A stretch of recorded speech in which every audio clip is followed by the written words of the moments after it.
ओम नमः सिद्धिभ्यां। ओम नमः सिद्धिभ्यां।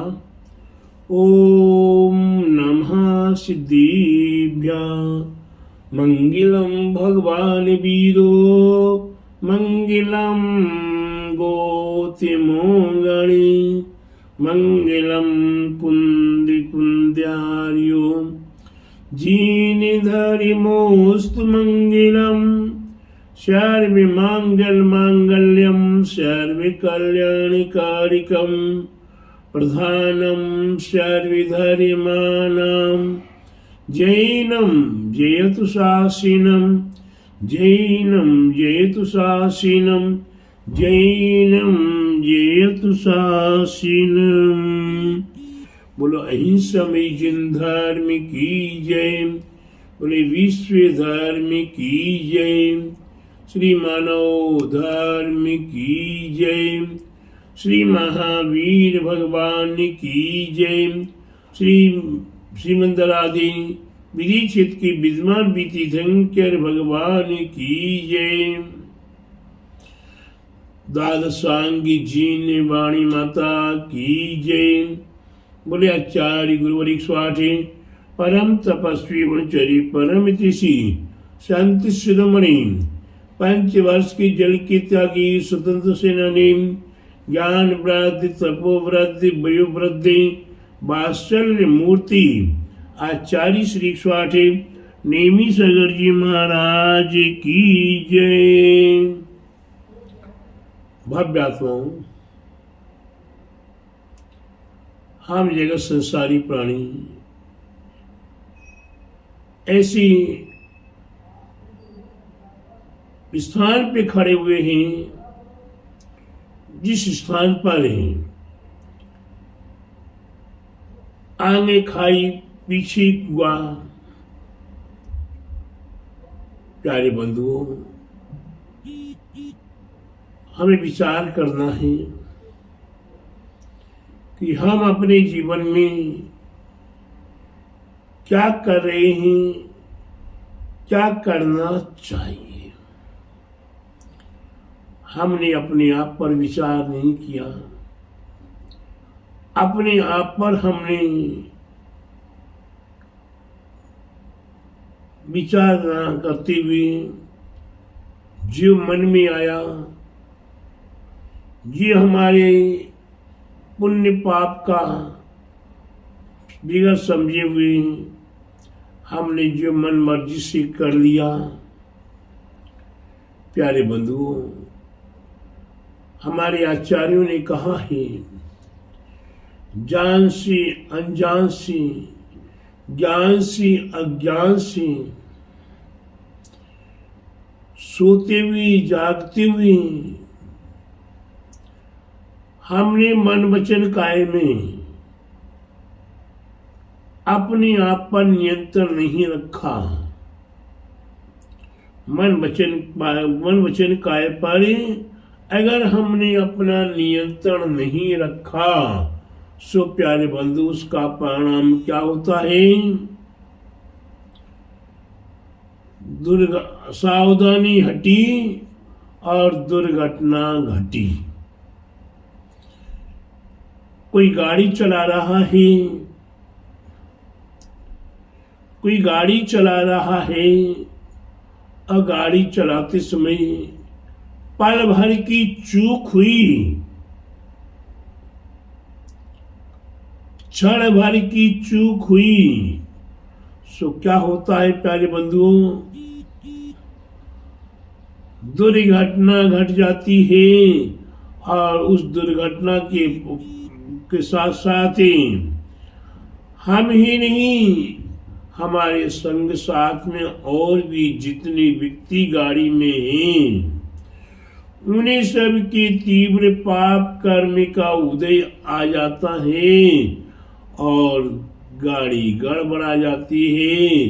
किसी की जान चली जाती है, किसी के हाथ पैर चले जाते हैं, किसी का अंगोपांग दीन अधिक हो जाता है। प्यारे बंधुओं,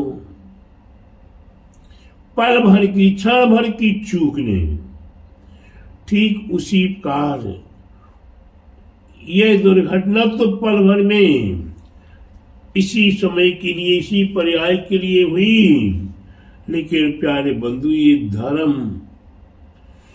धर्म एक ऐसा धर्म है, चाहे वो हिंदू धर्म हो, चाहे मुसलमान धर्म हो, चाहे सिख ईसाई धर्म हो, चाहे देश का, चाहे ब्रह्मांड का कोई भी धर्म हो, धर्म धार्यति धर्माज्यो, धारण करने के योग्य हुआ करता वही धर्म होता है।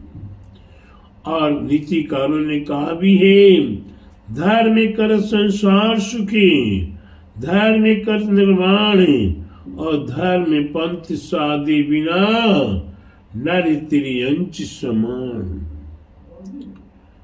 धर्म करने से संसार के सुख प्राप्त हुआ करते हैं, धर्म करने से निर्वाण की प्राप्ति हुआ करती है, और जो धर्म से रहित हो जाता है,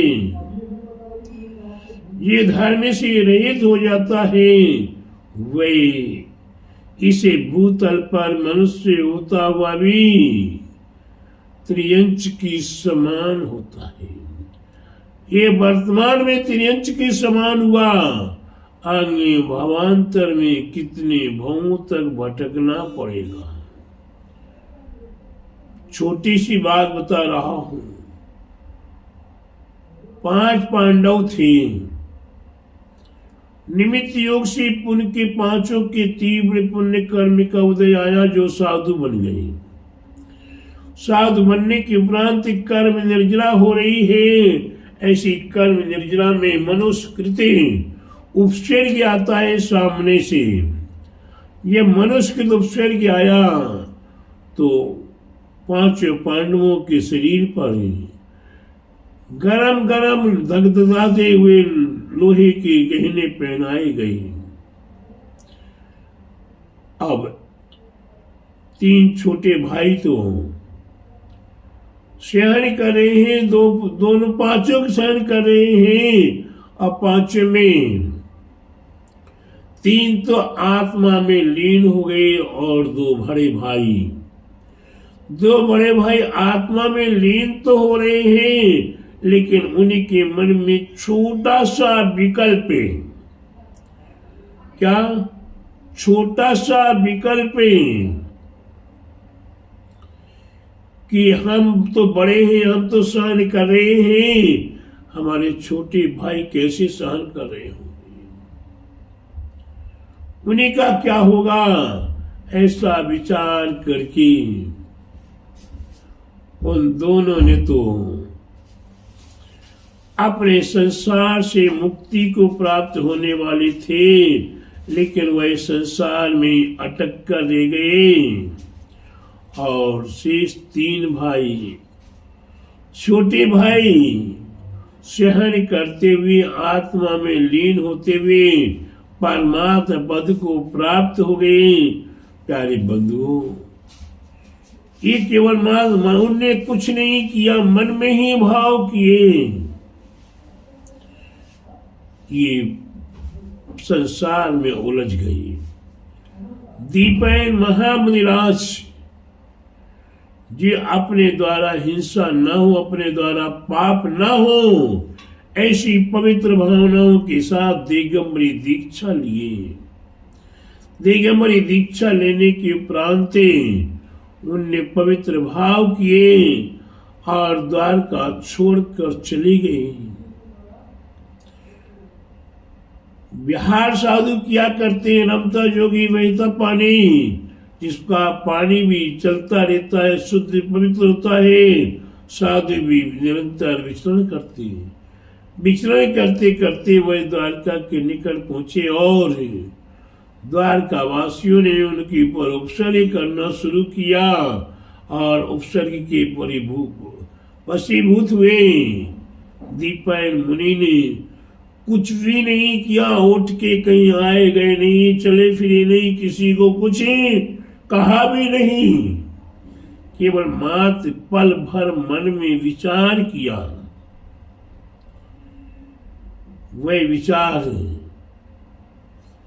सारे द्वारका को हानिकारक हुआ, उसके प्रांत स्वयं को भी हानिकारक हुआ। तो प्यारे बंधुओं, वे मृत्यु को प्राप्त हुए। शुभम चक्रवर्ती ने पल भर के लिए नमोकार महामंत्र का अनादर किया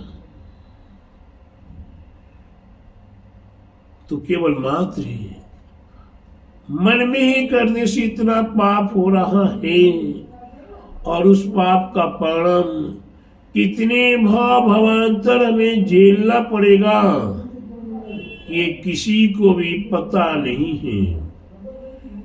इसलिए प्रत्येक भव्यात्माओं को चाहिए कि हमारा मन वचन काय सुरक्षित है, हमारा ही मन वचन है, हमें मन वचन काय की परिणति को संभालना है। हम मन से भी पाप करते हैं, वचन से भी पाप करते हैं, और काया से भी पाप करते हैं। इसलिए प्यारे बंधुओं, हम ऐसी जगह खड़े हैं कि ये मन वचन काय हमारा तनिक से काम में धर्म में लग गया तो हमारा उत्थान हो गया, और मन वचन काय में मलिनता आ गई, मन वचन काय विपरीत हो गया तो प्यारे बंधु हमारा जीवन पतनमय हो जाएगा।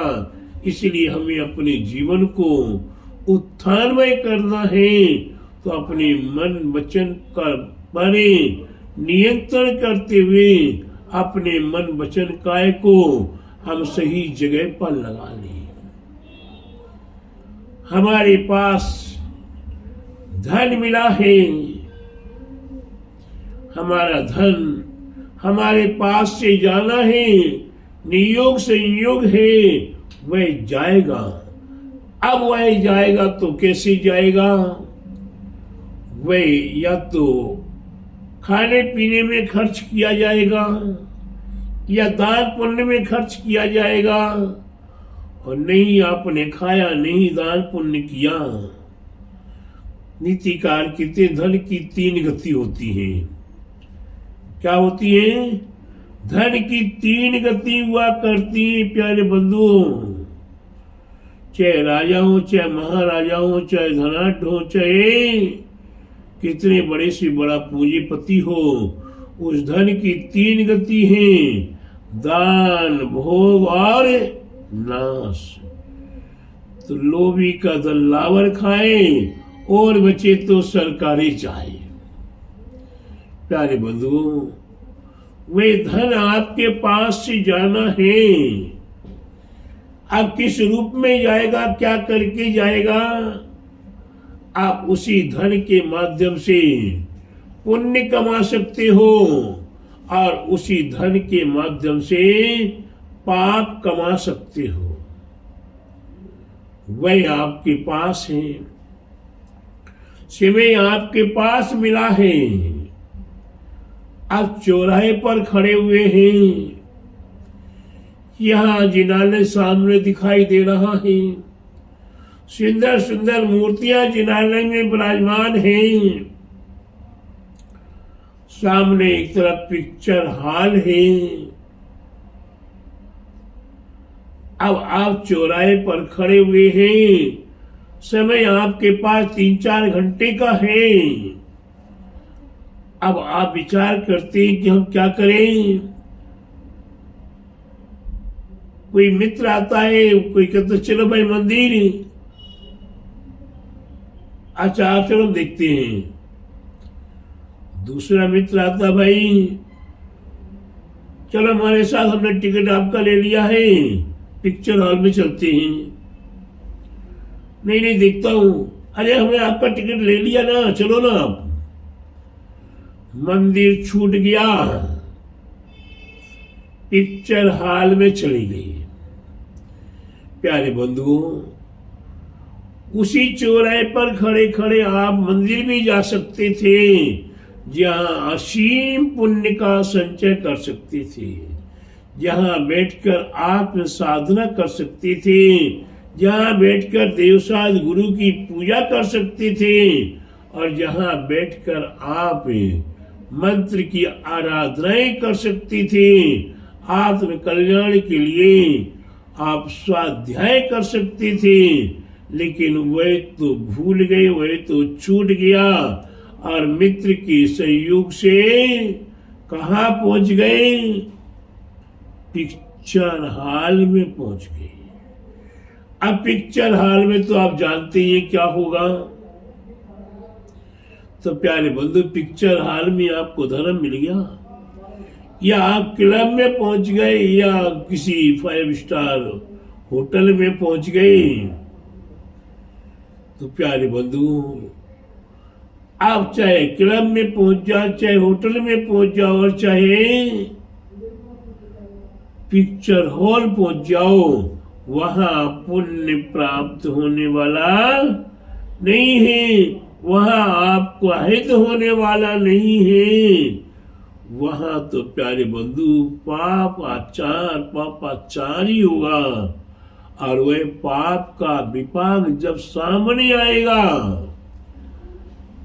आज तो आपके लिए कोई कुछ नहीं बोल रहा। क्यों? कि आज आपके तीव्र पुण्य कर्म का उदय है। हमारे नीतिकार कहते हैं, जब तक तेरे पुण्य का बीता नहीं करार, तब तक तुझको माफ है, अवगुण करो लाख हजार। प्यारे बंधुओं, जब तक आपके पुण्य कर्म का उदय है, जब तक आपके पास लाखों करोड़ों खरबों की संपत्ति हो सकती है, जब तक आपके पुण्य कर्म का उदय है, जब तक आपके पास अनेकों सेवक आपके पास हो सकते हैं, जब तक आपका पुण्य है, तब तक आपके पास जमीन जायदाद हो सकती है, जब तक आपका पुण्य है, तब तक आपके पास सैकड़ों मकान हो सकते हैं। आपका जब तक पुण्य, तब तक आपके पास हजारों सैकड़ों गाड़ियां, बसें हो सकती हैं। और जब तक आपकी पुण्य कर्मी का उदय है, तब तक आप चाहे जुआ खेलो, चाहे मांस खाओ, चाहे शराब पियो, और चाहे व्यभिचार अत्याचार करो, आपके लिए कोई कुछ भी नहीं कह रहा है। लेकिन जिस क्षण आपके पाप कर्म का उदय आ जाएगा, पुण्य कर्म आपकी सत्ता से समाप्त हो जाएगा, उस समय फिर आप कितनी माला लेकर गटर करते रहो, चाहे कितने भी आप धर्म करने का कोशिश कर रहे हो, लेकिन पुण्य कर्म समाप्त होने के बाद आपके ऊपर क्या होगा, क्या बीतेगा? राजा महाराजाएं, बड़ी बड़ी हस्तियां, बड़े बड़े देश के नेता, ये पुण्य कर्म का उदय होता तो वह राजनेता और जगत पूज्य बन जाते हैं। और जब पाप कर्म का उदय आता है, उस समय कोई भी हाथ लगाने नहीं आ पाता है। इंदिरा गांधी एवं और भी अनेकों नेता लोग राज शासन में थे, वाह हो रही थी, किसी को प्लेन में खत्म कर दिया, किसी को गोली मार दी, किसी को बम ब्लास्ट कर दिया। प्यारे बंधुओं,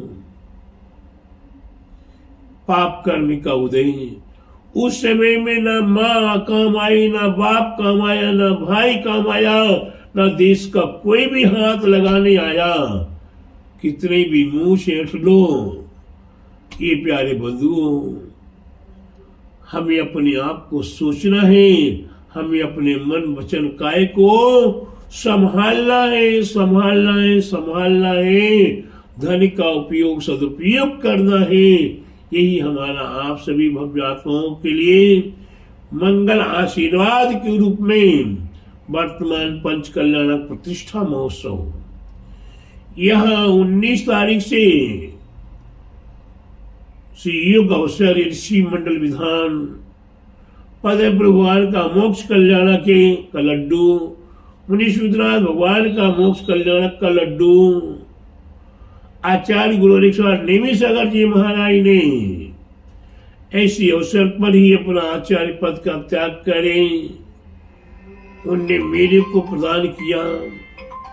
इसी प्रकार से ऋषि मंडल महामंडल के साथ ही आपके लिए वे पावन पुनीत अवसर पाषाण से भगवान बनाने का, जिसे कहते हैं पंच कल्याणक प्रतिष्ठा महोत्सव का अवसर है। इसमें अपने मन वचन काय की पवित्रता के साथ सौभाग्य बनकर तन मन धन अर्पण समर्पण करें, अपने जीवन को पुण्यमय करें। यही मेरा आप सभी भव्य आत्माओं के लिए मंगल आशीर्वाद है। बोले पंच कल्याण प्रतिष्ठा महोत्सव की जय।